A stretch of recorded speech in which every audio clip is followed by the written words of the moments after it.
Thenmala panchayat president Shrimati ശോഭ കൂടി telephone ലൈനിലുണ്ട്. Shrimati ശോഭ, അത്യന്തം വേദനിപ്പിക്കുന്ന അതോടൊപ്പം തന്നെ ഞെട്ടിപ്പിക്കുന്ന വിവരമാണ് അവിടെ നിന്നും താങ്കളുടെ നാട്ടിൽ നിന്നും പഞ്ചായത്തിൽ നിന്നും ഇപ്പോൾ നമ്മൾ അറിഞ്ഞത്. അതിൽ ഇപ്പോൾ അറിയേണ്ടത് ഈ ചാരിറ്റബിൾ സൊസൈറ്റി എന്നതിന്റെ ബോർഡിൽ കാണുന്നു പുനർജനി ചാരിറ്റബിൾ സൊസൈറ്റി. സ്വാഭാവികമായിട്ടും അത്തരം സ്ഥാപനങ്ങളൊക്കെ കൃത്യമായ ലൈസൻസോടുകൂടി മാത്രം പ്രവർത്തിക്കേണ്ട സ്ഥാപനമാണ്. അതൊക്കെ കൃത്യമായി പാലിച്ചുകൊണ്ടാണോ ഇത്രയും വർഷക്കാലം ഈ പുനർജനി അവിടെ പ്രവർത്തിച്ചത്? ഏകദേശം 2018 നമ്മൾ അതവിടെ സ്ഥാപിതമായെന്ന് നമുക്ക് അറിയാൻ കഴിഞ്ഞിട്ടുള്ളത്. പിന്നീട് ഇങ്ങോട്ട് ഒരു ഘട്ടത്തിൽ പോലും ഇത്തരം പരാതികളോ ആക്ഷേപങ്ങളോ അവിടെ നിന്ന് ഉണ്ടായിട്ടില്ല എന്നാണോ? ഇതുവരെ അങ്ങനെ കുഴപ്പങ്ങളൊന്നും ഉണ്ടായിട്ടില്ല എന്ന് നമ്മൾ അറിയുന്നത്.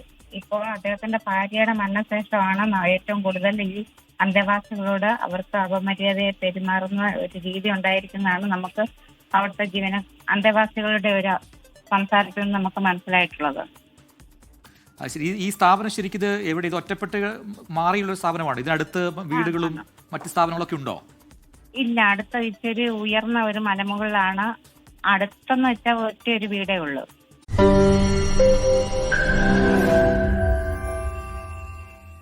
ലോകത്തെവിടെയായാലും ഏത് സമയത്തും 24 വാർത്തകളും ഓഗ്മെന്റഡ് റിയാലിറ്റി പാക്കേജുകളും എക്സ്പ്ലെയിനറുകളും വിശദമായി കാണാൻ ഞങ്ങളുടെ യൂട്യൂബ് ചാനൽ നിങ്ങൾക്ക് സബ്സ്ക്രൈബ് ചെയ്യാം.